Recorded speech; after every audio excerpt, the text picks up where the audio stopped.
Ve şu hakikati unutmamamız lazım benim aziz kardeşlerim. Gözün üstünde bir çapak varsa çapak yüzünden göz feda edilmez. Gözün hatırına o çapağa tahammül edilir. Ne olur elinizi ayağınızı öpeyim.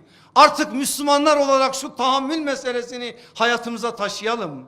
Onun şu kusuru var, ötekisi şöyle, berikisi böyle. Sanki kendisi dünyaya gelmiş hiçbir Ferit gibi emsalsiz birisi yok, böyle bir şey. Hepimiz kusurluyuz.